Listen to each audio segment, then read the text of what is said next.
Welcome to Cybersecurity HQ's daily deep dive into today's top cybersecurity news. No time to waste. Let's jump right in. All right. Sounds good. Let's start with T-Mobile. They successfully blocked a cyber attack. Yeah, But it's more complex than just a thwarted attempt.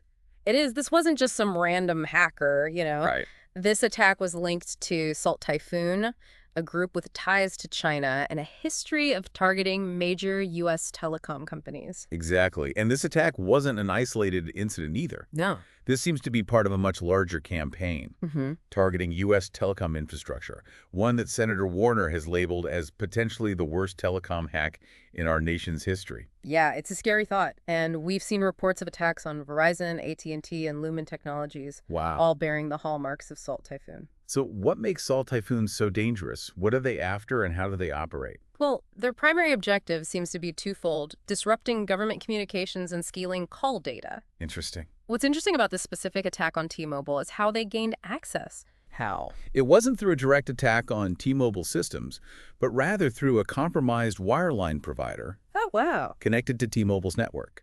That's a clever approach. Yeah, By targeting a weaker link in the supply chain, they could bypass T-Mobile's main defenses and potentially gain deeper access. precisely. And once inside, they've been known to employ a combination of techniques like real-time call monitoring and text interception, Oh, wow. specifically targeting government and political figures.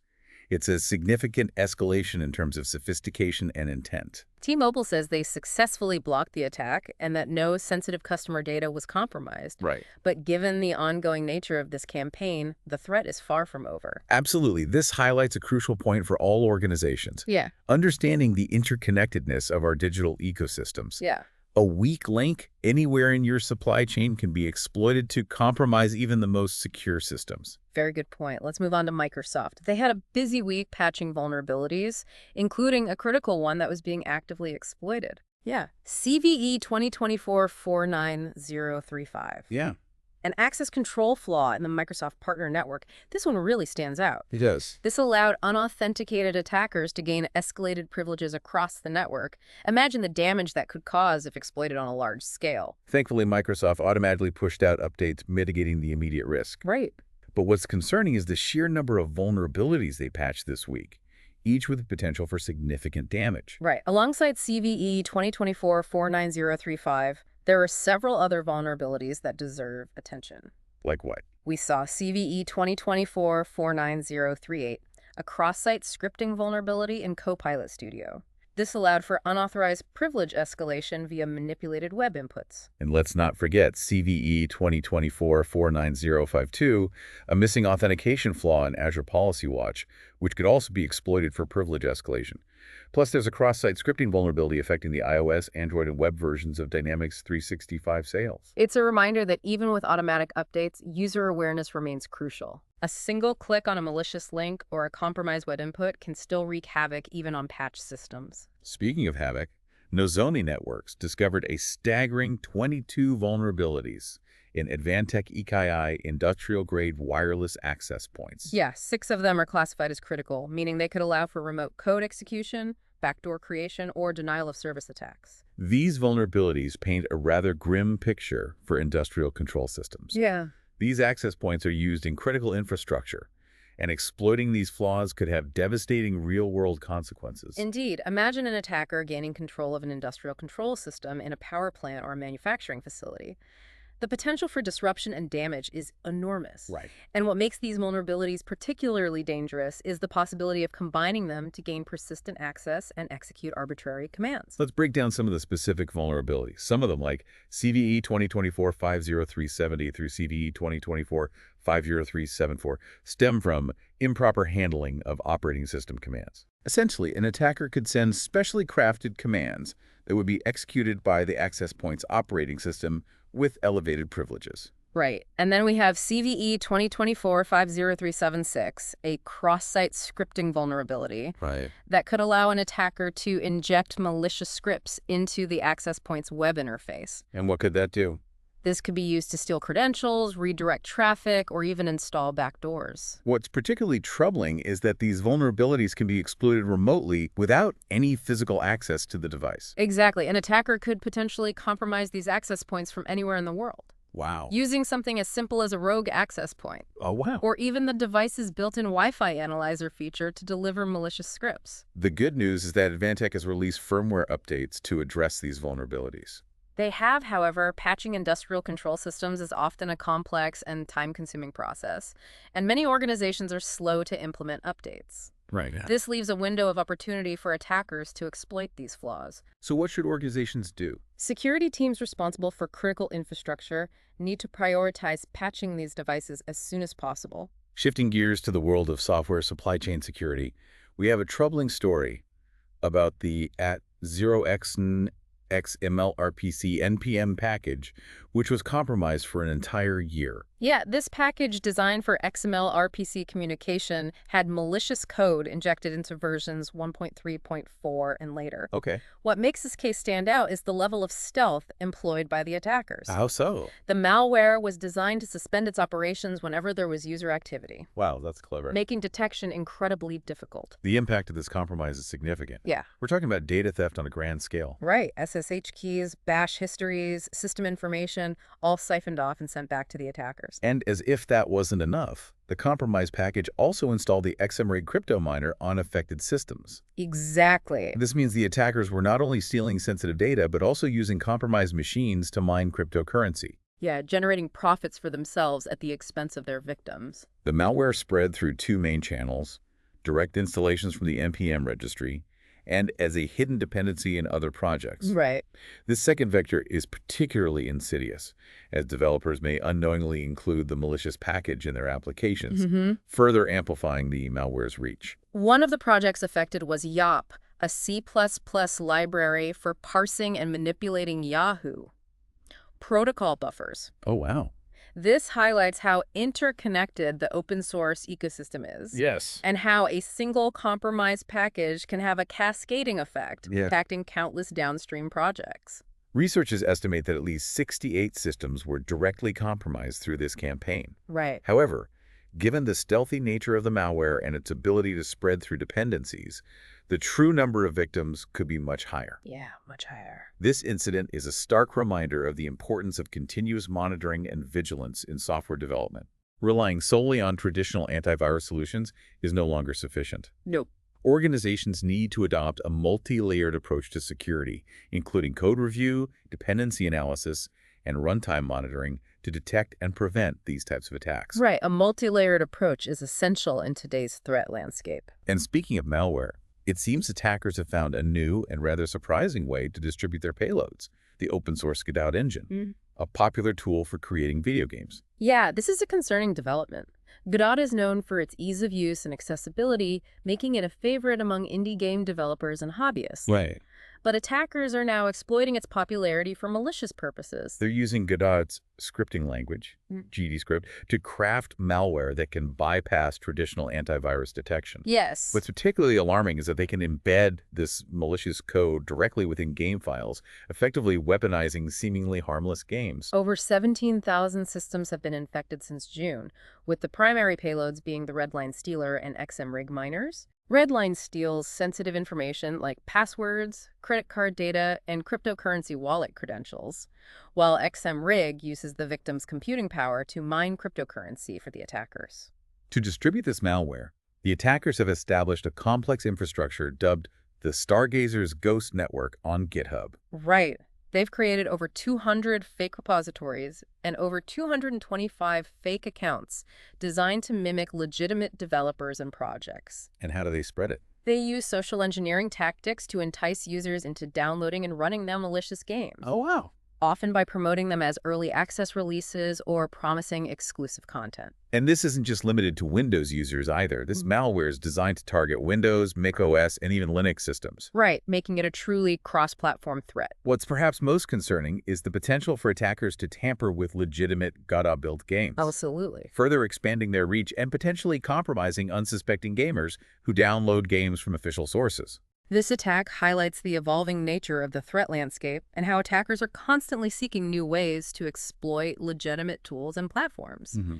We need to shift our thinking from simply detecting known malware signatures to understanding and analyzing the behavior of applications, especially those downloaded from untrusted sources. Yeah, definitely. It's a reminder that even open source software and seemingly harmless games can be weaponized for malicious purposes. Now let's delve into another disturbing trend in the world of software supply chain attacks. Counterfeit packages targeting developers through repositories like NPM and PyPI. Yeah. We've seen several ways of these attacks in recent years, Mhm. and this latest campaign dubbed AUT8694 is particularly insidious. What sets MUT8694 apart is the scale and sophistication of the operation. Okay. They've created at least 18 malicious packages on NPM and 39 on PyPI, all meticulously crafted to mimic legitimate libraries, often using typo-squatting techniques. Can you explain typo-squatting a little more? Sure, typo-squatting is a social engineering tactic where attackers create package names that are very similar to legitimate ones, hoping to trick developers into accidentally installing their malicious versions. Right. For instance, they might create a package called Reactum to mimic the legitimate Reactum package, Interesting. capitalizing on a simple typo. And it's surprisingly effective. Oh, it is. Developers often install packages without carefully scrutinizing the name, especially when working under pressure or dealing with complex projects. Yeah, you just want to get the job done. Once installed, these malicious packages can then unleash a variety of payloads, from information stealers to remote access Trojans. Right. In the case of MUP8694, the primary payloads are open source stealers, like Blank Grabber and Skull Stealer. Right. These tools are designed to siphon off sensitive information like passwords, browser cookies, cryptocurrency wallet details, and even system information. What's interesting about this particular campaign is their focus on targeting Roblox developers with malware-laden libraries. That's interesting. Roblox is an incredibly popular online gaming platform, particularly among younger audiences, and its developer community is vast. Right. By compromising Roblox developers, the attackers can potentially gain access to valuable game assets, user data, or even inject malicious code into games distributed through the Roblox platform. This targeted approach is a growing trend in software supply chain attacks. Yeah. Attackers are moving beyond simply casting a wide net and are instead focusing on specific communities or industries with tailored malware designed to exploit their unique workflows and dependencies. Right, and in the case of Roblox, the attackers understand that developers often use third-party libraries to speed up development, and they're exploiting that trust to deliver their malicious payloads. Moving away from software for a moment, Yeah. let's talk about a vulnerability that's been lurking in the depths of macOS for almost 2 decades, a security flaw that could allow attackers to gain root access to systems running vulnerable versions of the operating system. Yeah, this is a shocking discovery. You'd think that a vulnerability this old would have been discovered and patched long ago. You would think so. But this one, hiding in plain sight within Apple's Malloc stack logging framework, managed to evade detection for years. For those unfamiliar, Malloc stack logging is a debugging tool used by developers to track memory allocations. Yeah. It's not a feature that's typically enabled for everyday users, but its presence on the system, even in a dormant state, creates a potential attack surface. Right. And the vulnerability stems from a series of flaws in how the framework handles file operations, symlink bypass mechanisms, and file name randomization. Interesting. These flaws, individually, might not be critical, but when combined, they create a pathway for attackers to exploit the system. Let's break down the technical details a bit. Okay. One of the key issues is the framework's use of the access function to check for the existence of files. Right. This function is known to be susceptible to symlink attacks, where an attacker can trick the system into accessing a different file than intended. And compounding this issue is the way the framework uses the open function to create temporary files. Okay. It doesn't properly handle symbolic links, which can lead to an attacker being able to overwrite arbitrary files on the system with root privileges. And what about the file name randomization? Right. The framework's file name randomization mechanism, which is designed to prevent attackers from predicting the names of temporary files, was found to be insufficient. Right. This predictability makes it easier for attackers to target specific files for manipulation. So did Apple fix it? To their credit, Apple addressed these issues swiftly once they were reported. They've released patches that fix the flaws in the access and open functions and have improved the file name randomization mechanism. What? However, the fact that this vulnerability existed for so long raises serious questions about the security auditing process for legacy components within operating systems. It's a reminder that even the most well-established and seemingly secure platforms can harbor vulnerabilities that can lie dormant for years, waiting to be discovered and exploited. Waiting to be exploited, and it underscores the need for continuous security assessments, Yeah. even for components that are not actively used or considered critical. This is especially crucial in today's world, where attackers are increasingly targeting legacy systems and exploiting vulnerabilities that have been overlooked or forgotten. Yeah, big problem. It's no longer enough to simply focus on patching the latest software releases. Right. Organizations need to take a holistic approach to security, ensuring that all components of their systems are properly secured regardless of their age or perceived importance. Absolutely. A holistic approach is essential for comprehensive security. Now let's shift gears to the realm of regulatory news, where the Federal Trade Commission has launched an investigation into Microsoft's practices in the ever-expanding world of cloud computing, cybersecurity, and artificial intelligence. This is a significant development, one that has been brewing for some time now. The FTC is focusing on Microsoft's potential dominance in these key markets, Right. and whether their bundling of software with cloud services is creating an unfair advantage and stifling competition. The investigation is multifaceted, but one of the primary areas of concern is Microsoft's bundling of Microsoft Entra ID, their identity and access management solution, with their cloud offerings. Yeah. Critics argue that this bundling forces customers into adopting Microsoft's identity solution, even if they might prefer alternatives. And the FTC is also examining Microsoft's role as a major government contractor, particularly in light of their growing dominance in cloud computing and cybersecurity. Right.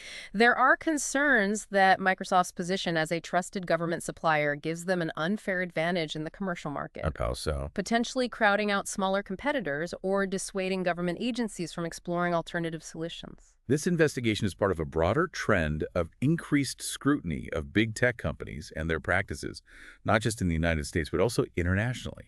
For instance, the UK's Competition and Markets Authority recently launched an inquiry into Microsoft's cloud practices, prompted by complaints from Amazon Web Services, one of Microsoft's main rivals in the cloud computing space. This growing regulatory pressure reflects a changing landscape where governments are becoming increasingly aware of the potential risks associated with concentrated market power in critical sectors like cloud computing, cybersecurity, and artificial intelligence. Right. The FTC's investigation could have significant implications for Microsoft's business practices, potentially leading to changes in how they bundle their products and services and how they compete in these key markets. And while we're on the topic of cybersecurity concerns, let's turn our attention to a warning issued by Nigeria's National Information Technology Development Agency about a rather unexpected platform, Spotify, the popular music streaming service. This warning highlights how attackers are constantly seeking new and innovative ways to reach their victims. Yeah. It's no longer just about phishing emails or malicious websites. They're now leveraging platforms that users trust and engage with regularly, like Spotify, to spread their malware and phishing links. Specifically, the warning highlights how attackers are using playlists and podcasts as vectors for their attacks. They embed malicious links within playlist names, podcast descriptions, or even comment sections, Yeah. often disguising them as promotions, special offers, or links to exclusive content. These links often lead to fake websites designed to steal user credentials, spread malware, or trick users into revealing sensitive information. Okay, what do they look like? They might, for instance, mimic Spotify's login page to capture usernames and passwords. Right. Or they might offer free premium subscriptions or exclusive content as bait to entice users to click on malicious links.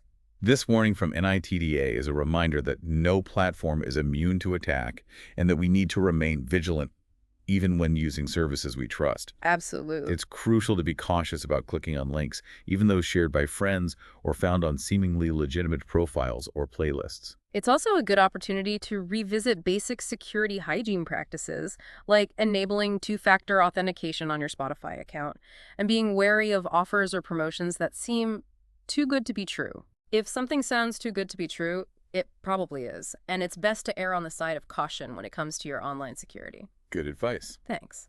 All right, let's shift our focus now to enterprise security. Okay. Hewlett-Packard Enterprise, or HPE, recently disclosed several high-severity vulnerabilities in their Insight remote support software.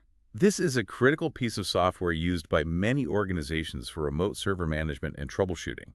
What kind of impact could these vulnerabilities have? Well, these flaws could potentially allow an attacker to execute arbitrary code remotely, gain unauthorized access to sensitive data, or even take complete control of affected systems. The most severe vulnerability, CVE 2024-53676, has a CVSS score of 9.8 out of 10. Wow, that's a serious score.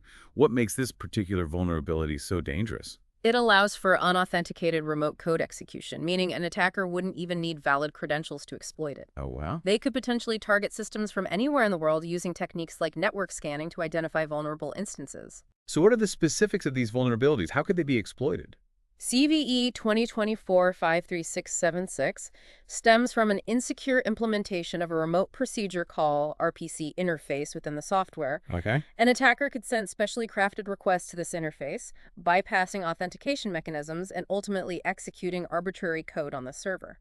And what about the other vulnerabilities? What kind of impact could they have? Alongside CVE 2024-53676, HPE also disclosed vulnerabilities like CVE 2024-11622, which allows for directory traversal attacks, Right. and CVE 2024-53673 through CVE 2024-53675, which enable attackers to access sensitive information without proper authorization. Okay. These flaws could be combined to create a multi-stage attack, potentially leading to complete system compromise. So what steps can organizations take to mitigate these risks? Well, HPE has released an updated version of Insight Remote Support, version 7.14.629, which addresses these vulnerabilities. Okay. Given the severity of these flaws, it's crucial that organizations prioritize patching their systems as soon as possible. Delaying updates only increases the window of opportunity for attackers.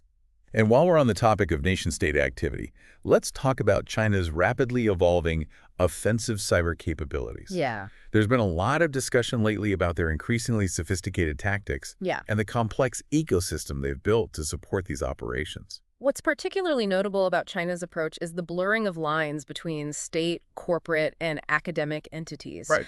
They've effectively created an integrated system where these different sectors work together to advance their cyber agenda. It's a powerful strategy.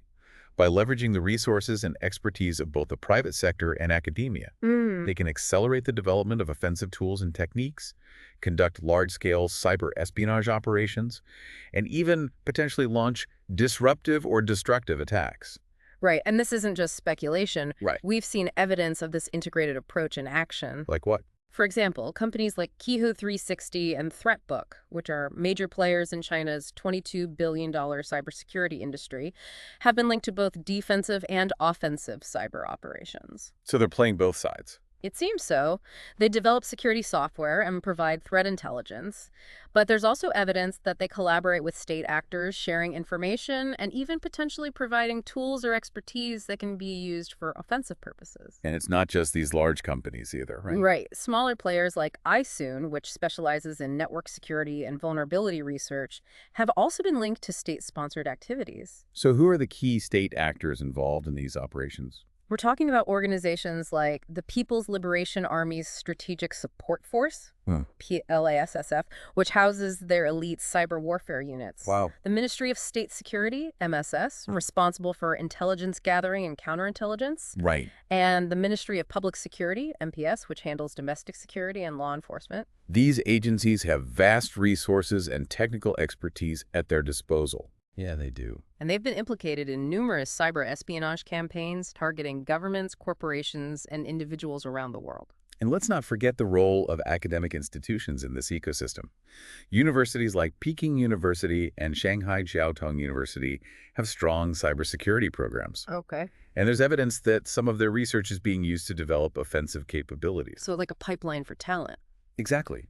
They also serve as a pipeline for talent, providing highly skilled individuals who can then be recruited by state agencies or private companies involved in cyber operations. China also leverages vulnerability databases like the China National Vulnerability Database, CNVD, and the China National Information Security Vulnerability Database, CNNVD, to identify and potentially exploit vulnerabilities in software and hardware used worldwide. Yeah, this gives them a significant advantage in cyberspace, Right. allowing them to stay ahead of the curve in terms of identifying and weaponizing vulnerabilities. It's a comprehensive and well-coordinated approach, and it poses a significant challenge to traditional notions of cyber defense. It does. We need to move beyond simply focusing on technical defenses and adopt a more holistic approach Right. that encompasses diplomacy, economic statecraft, and a deeper understanding of the motivations and capabilities of our adversaries. I completely agree. A holistic approach is crucial. Now let's dive into the world of e-commerce, where a new skimmer malware is making waves, Okay. specifically targeting websites built on the Magento platform. Magento is a popular e-commerce platform used by thousands of businesses worldwide. Right. So this could potentially impact a large number of online shoppers. What makes this particular skimmer so effective? Yeah, what makes it so effective? It's designed to be incredibly stealthy and resilient. Okay. Unlike traditional skimmers that inject malicious code directly into the website's source code, this new variant operates entirely on the client side, meaning it resides in the user's browser. So it's essentially invisible to traditional security scans that focus on server-side code. Exactly. It makes detection much more difficult. Right. And it employs a multi-layered encryption scheme to obfuscate its activities and make analysis more challenging. What kind of encryption? It uses JSON encoding to structure the stolen data, XOR encryption to scramble it, and base64 encoding to make it appear less suspicious. That's a clever way to evade detection. So how does it actually steal credit card information? It targets specific pages on the e-commerce site. Okay. Specifically the checkout pages where users enter their payment details. Makes sense. It then injects fake forms or overlays that mimic the legitimate checkout process, tricking users into entering their sensitive information into these malicious forms. And what about the data itself? How does the malware exfiltrate the stolen credit card information? It uses application programming interfaces, or APIs, Oh, wow. to send the stolen data to a remote server controlled by the attackers. Okay. This makes the data transfer less conspicuous and harder to block with traditional security measures like web application firewalls. This attack highlights the evolving sophistication of e-commerce threats. Yeah, it really does. It's no longer enough to simply rely on basic security measures like SSL certificates and PCI DSS compliance. Nope, not at all. Organizations need to adopt a more proactive approach, incorporating advanced security measures like client-side monitoring, behavior analysis, and real-time threat intelligence to detect and prevent these types of attacks. And let's not forget the importance of user education. Right. Customers need to be aware of the risks associated with online shopping and be vigilant about scrutinizing checkout pages for any signs of tampering or suspicious activity. Moving to the world of cryptocurrency, we have news of another exchange hack. Oh. This time targeting XT.com, resulting in the theft of $1.7 million in digital assets. This incident is a stark reminder that cryptocurrency exchanges remain prime targets for cybercriminals. Yeah, unfortunately, it seems like we hear about these hacks all the time. We do. The high value of cryptocurrencies, the relative anonymity they offer, and the often lax security practices of some exchanges make them attractive targets for hackers seeking quick profits. So what exactly happened in this case? How did the attackers gain access to XT.com's systems? The specific details of the attack are still under investigation, but we do know that the attackers were able to compromise several of XT.com's hot wallets. Okay, and remind me what hot wallets are. Hot wallets are online wallets used to store cryptocurrencies that are actively traded. Right. These hot wallets are inherently more vulnerable than cold wallets, which are offline storage solutions that are not connected to the internet. So there's a trade-off there. There is. They offer a trade-off, convenience for security. While hot wallets allow for faster transactions, they also present a larger attack surface for hackers. Once the attackers gained access to these hot wallets, they were able to transfer the stolen funds, primarily consisting of various altcoins, to their own wallets. Right. And to cover their tracks, they converted a significant portion of the stolen funds into Ethereum, Yeah. a popular cryptocurrency that offers a high degree of anonymity and liquidity. This incident highlights the importance of robust security practices for cryptocurrency exchanges. Right. It's not just about preventing hacks, but also about having mechanisms in place to detect and respond to them swiftly. What are some things exchanges could be doing better? Minimizing the amount of cryptocurrency stored in hot wallets, implementing multi-factor authentication for all users, and conducting regular security audits are crucial steps in mitigating the risk of these types of attacks. What has XT.com done in response? XT.com has responded to their attack by suspending withdrawals while they conduct a thorough investigation and bolster their security infrastructure. They've also announced plans to implement a Merkle tree asset proof system, And what is that?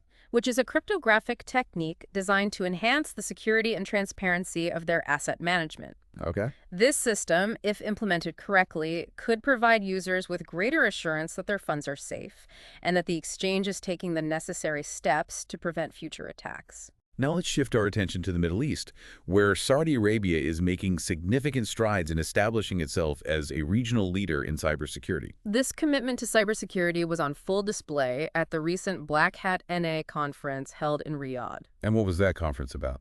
This event brought together cybersecurity professionals, researchers, and government officials from across the region and beyond, showcasing the latest trends and innovations in cybersecurity and highlighting Saudi Arabia's growing role in this critical domain. So what happened at the conference?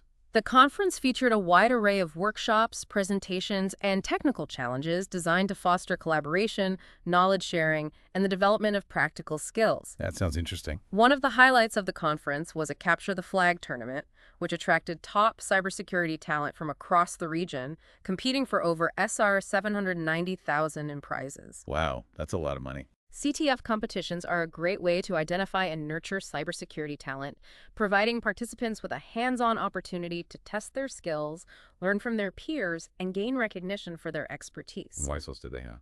The conference also featured a dedicated drone zone, Okay. reflecting Saudi Arabia's growing interest in the security implications of unmanned aerial vehicles, UAVs, and their potential applications in various sectors, including surveillance, law enforcement, and critical infrastructure protection. This is all part of their Vision 2030 plan, right? It is Saudi Arabia's Vision 2030 plan, which outlines their ambitious goals for economic and social transformation, places a strong emphasis on technology and innovation. And cybersecurity is a key pillar of this vision. So they're putting their money where their mouth is. They are. They've been actively investing in cybersecurity infrastructure, developing local talent, and forging partnerships with international organizations to enhance their cyber defenses and position themselves as a regional leader in this rapidly evolving domain. So this commitment to cybersecurity is not just about protecting their own national interests. It's not. It's also about contributing to regional stability and fostering collaboration among nations to address shared cyber threats.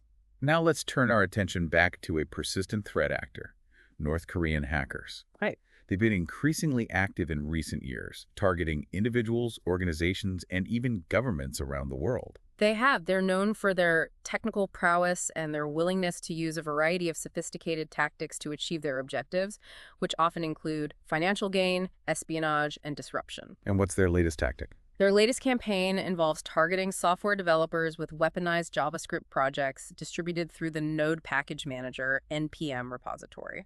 For those who might not be familiar with it, can you explain what NPM is? Sure, NPM is a vast online repository of open-source JavaScript packages used by developers worldwide to build websites, applications, and other software. Okay. It's an essential part of the modern software development ecosystem, but it also presents a potential attack surface for malicious actors. And how are they exploiting this? These attackers are exploiting the trust developers place in open-source software by creating malicious packages that look legitimate, Okay. but contain hidden code designed to compromise systems and steal sensitive information. And who are they targeting?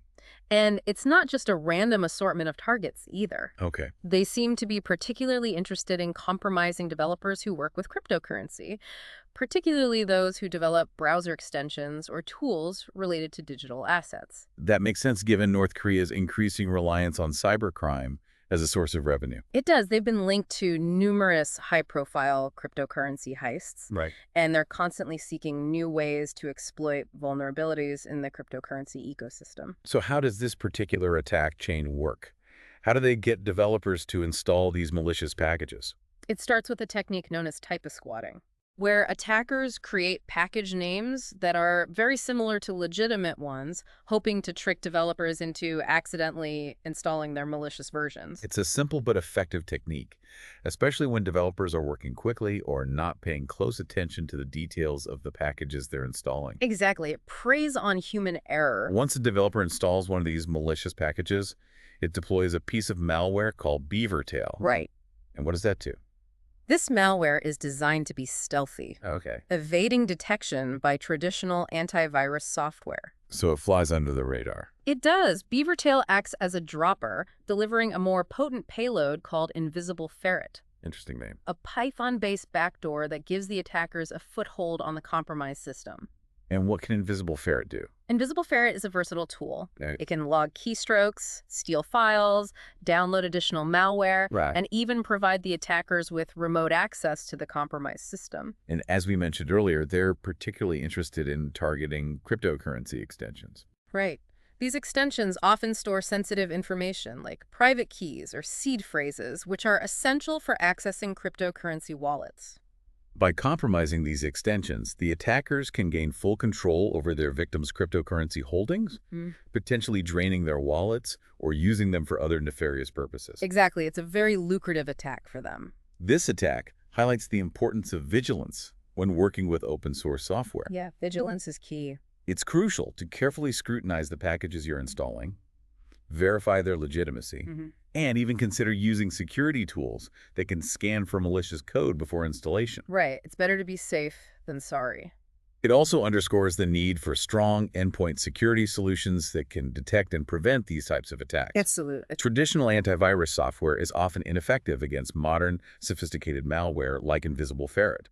Organizations need to adopt a multi-layered approach to security, incorporating advanced techniques like behavior analysis, machine learning, and threat intelligence to stay ahead of the curve.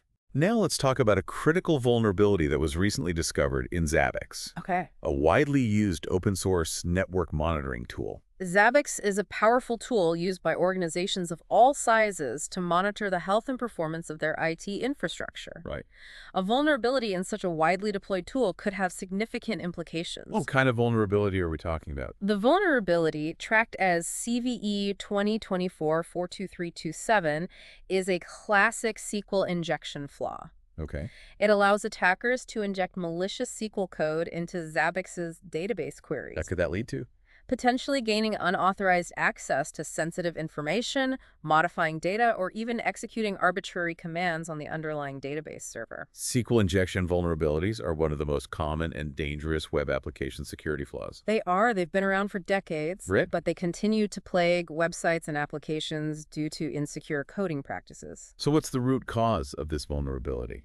This particular vulnerability stems from a lack of proper input validation in a specific function within Zabbix's front-end code. Yeah. This function, responsible for handling user requests related to adding related objects, doesn't properly sanitize user input, Right. allowing attackers to inject malicious SQL code. And what's particularly concerning about this vulnerability is that it can be exploited by users with relatively low privileges. It can. An attacker wouldn't need administrative access to exploit this flaw. Oh, wow. They could potentially gain access through a compromised user account with limited permissions. This highlights the importance of the principle of least privilege, Yes. which dictates that users should only have the minimum level of access necessary to perform their job duties. By limiting user privileges, organizations can reduce the potential impact of compromised accounts. So what are the potential consequences of a successful exploitation of this vulnerability? It could range from data breaches to complete system compromise. Attackers could potentially steal sensitive monitoring data, modify configurations to disrupt monitoring operations, or even gain access to other systems connected to Zabbix. The impact could be devastating for organizations that rely on Zabbix for critical monitoring functions. It could. It could lead to outages, data loss, financial losses, and even reputational damage. So is there a fix? Zabbix has acknowledged the vulnerability and is working on a patch. Okay. But in the meantime, it's crucial that organizations take steps to mitigate the risk. Like what?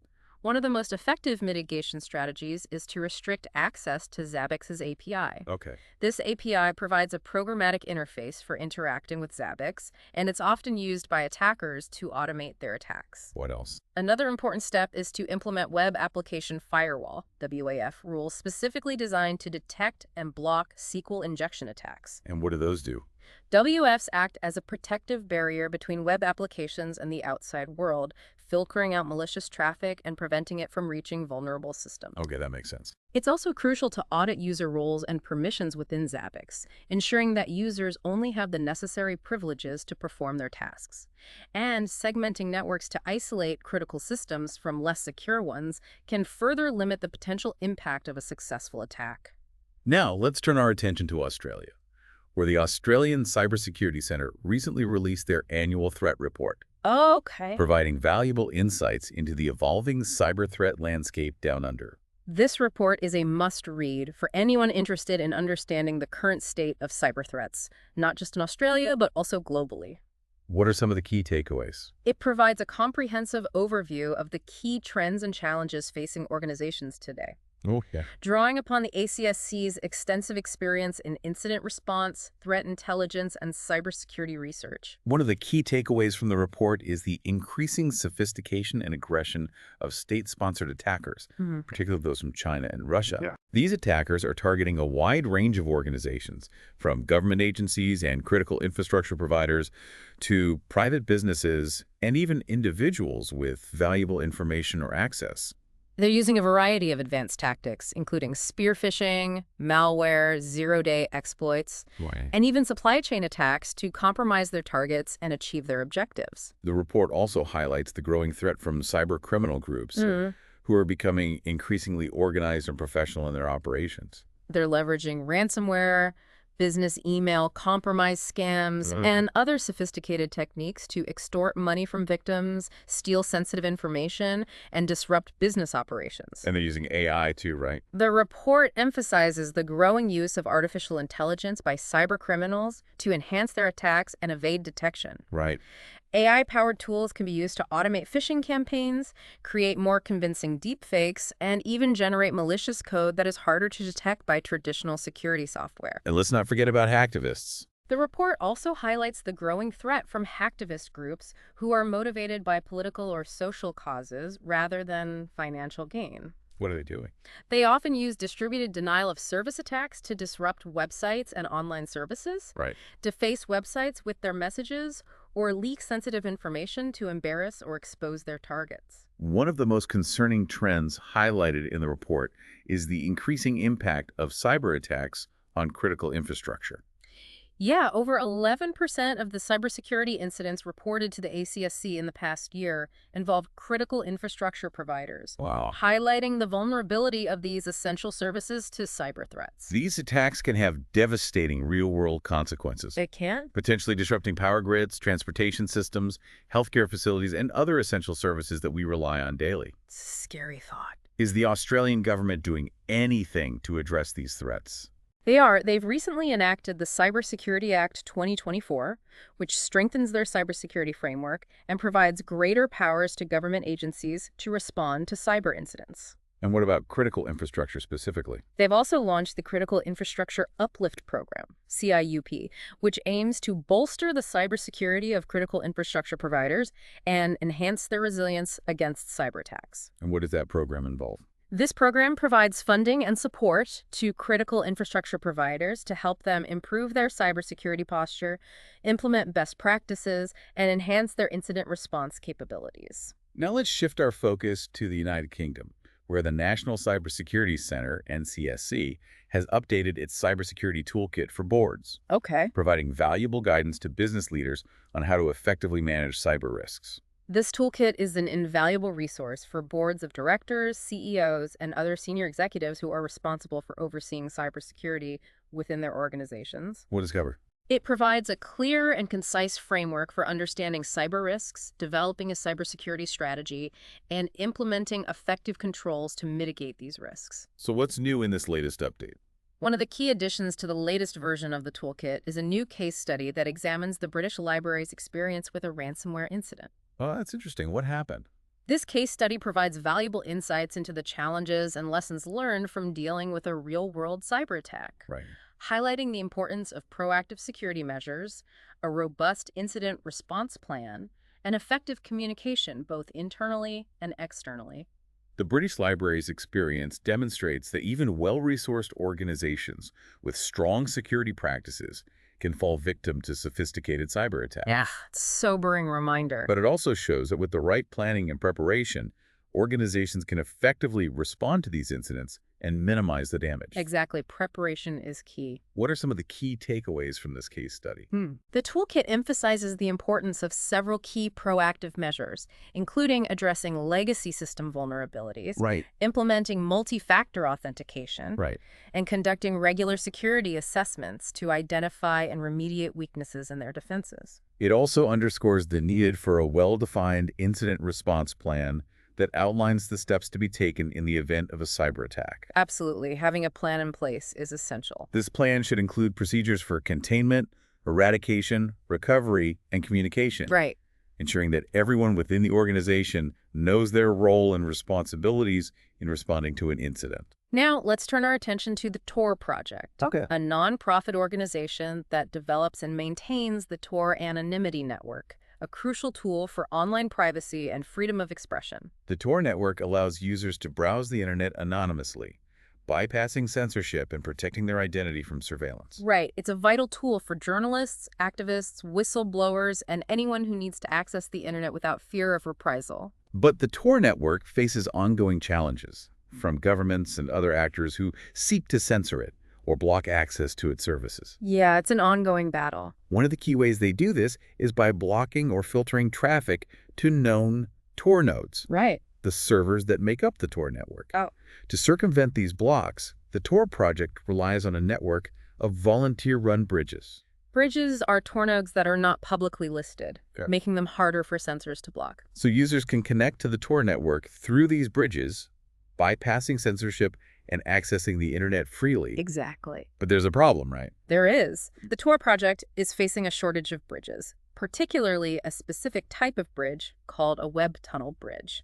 And what are those? Web tunnel bridges are particularly effective at bypassing censorship because they disguise Tor traffic as regular HTTPS traffic. So it looks like normal web browsing. Exactly, making it indistinguishable from normal web browsing. Well, the Tor project needs more of these. They do. The Tor project is calling on individuals with technical expertise and the necessary resources to set up web tunnel bridges and contribute to the fight against censorship. That sounds like a great opportunity to get involved. It is. They've provided detailed instructions on how to set up a web tunnel bridge, Okay. and they're encouraging anyone who can help to join their efforts. This is a great opportunity to make a real difference in the fight for online freedom and privacy. It is. Now let's shift our focus to the United Kingdom, where the Wirral University Teaching Hospital recently fell victim to a cyber attack, disrupting IT systems and impacting patient care. Oh no, this incident is a stark reminder of the vulnerability of healthcare institutions to cyber attacks and the potential consequences for patients, staff, and the healthcare system as a whole. Which hospitals were affected? The attack targeted WU Thief's IT systems, affecting operations at Arrow Park Hospital, Clatterbridge Hospital, and Wirral Women and Children's Hospital. And what was the impact of the attack? The details of the attack are still under investigation, but we do know that it impacted key IT systems, Okay. forcing the hospital to revert to manual processes for many operations. And what did that lead to? This disruption led to delays in services, increased waiting times in the emergency department, and the postponement of some elective procedures. Do we know who was behind the attack? While no ransomware group has claimed responsibility for the attack at this time, the disruption caused is consistent with the tactics often employed by ransomware operators. Can you remind me what ransomware is? These attacks typically involve encrypting an organization's files and demanding a ransom payment in exchange for the decryption key. The healthcare sector is a particularly attractive target for ransomware operators due to the sensitivity of the data they hold, It is. the urgency of patient care, and the potential for significant disruption. This incident highlights the importance of robust cybersecurity practices for healthcare institutions. Right. It's not just about protecting data, but also about ensuring the continuity of essential healthcare services. What are some key things hospitals should be doing to protect themselves? Investing in cybersecurity infrastructure, training staff on cybersecurity awareness, and developing a comprehensive incident response plan are crucial steps in mitigating the risk of cyber attacks and minimizing the disruption they can cause. Now let's talk about Zello, Okay. a popular push-to-talk app that allows users to communicate with each other using their smartphones or other devices over the internet. Zello is often used by businesses, first responders, and even individuals for real-time communication, particularly in situations where traditional communication methods might be unreliable or unavailable. Right, so what's the news with Zello? However, Zello recently announced that they're asking users who created accounts before November 2, 2024, to reset their passwords following a security incident. Oh, now what happened? The specific details of the incident haven't been Yeah. disclosed, but the request for password resets suggests that there may have been a potential compromise of user credentials. And what could that involve? This could involve a variety of scenarios, such as a data breach, a vulnerability exploit, or even a credential stuffing attack where attackers use stolen credentials from other websites to try to gain access to Zello accounts. So they're not sure what happened. They're not. Zello hasn't confirmed the nature of the incident, Okay. but they're taking precautions to protect their users' accounts. It's important to note that this isn't Zello's first security issue. No, it's not. In 2020, they experienced a data breach that exposed email addresses and hashed passwords of a portion of their user base. Right. This previous incident highlights the importance of strong password practices and the need to be vigilant about potential security breaches. So what should users do? Using unique and strong passwords for each of your online accounts, enabling two-factor authentication whenever possible, and being cautious about phishing emails or suspicious links can significantly reduce the risk of account compromise. Yeah. It's a good reminder that even platforms we trust and use regularly can be vulnerable to security incidents. Staying informed about potential threats and taking proactive steps to protect our accounts is crucial. Absolutely. And on that note, Yeah. we've covered a lot of ground today, from nation-state cyber campaigns and sophisticated malware to vulnerabilities in everyday software and services. A lot of ground. It's clear that the cyber threat landscape is constantly evolving, and staying ahead of the curve requires a proactive and vigilant approach. It does. It's no longer enough to simply react to incidents as they occur. No. Organizations need to adopt a proactive security posture, Right. continuously assessing their risks, implementing strong security controls, Mm-hmm. and staying informed about the latest threats and vulnerabilities. Absolutely, staying informed is crucial. And that's where Cybersecurity HQ comes in. Right. We're a community of cybersecurity professionals dedicated to sharing knowledge, insights, and resources to help organizations and individuals stay ahead of the curve. Exactly. We're all in this together. We provide in-depth reports, breaking news coverage, a job board for those seeking cybersecurity careers. Right. And a weekly newsletter read by over 70,000 cybersecurity professionals worldwide. It's a great resource for staying up to date. So if you're looking to stay informed, connect with fellow cybersecurity professionals, or advance your career in this dynamic field, be sure to check out Cybersecurity HQ. Yeah, definitely check it out. We're your one-stop shop for all things cybersecurity. Absolutely, your go-to resource. That's it for today's deep dive. Another one down. Stay safe out there, and we'll see you back here tomorrow for another roundup of the latest cybersecurity news.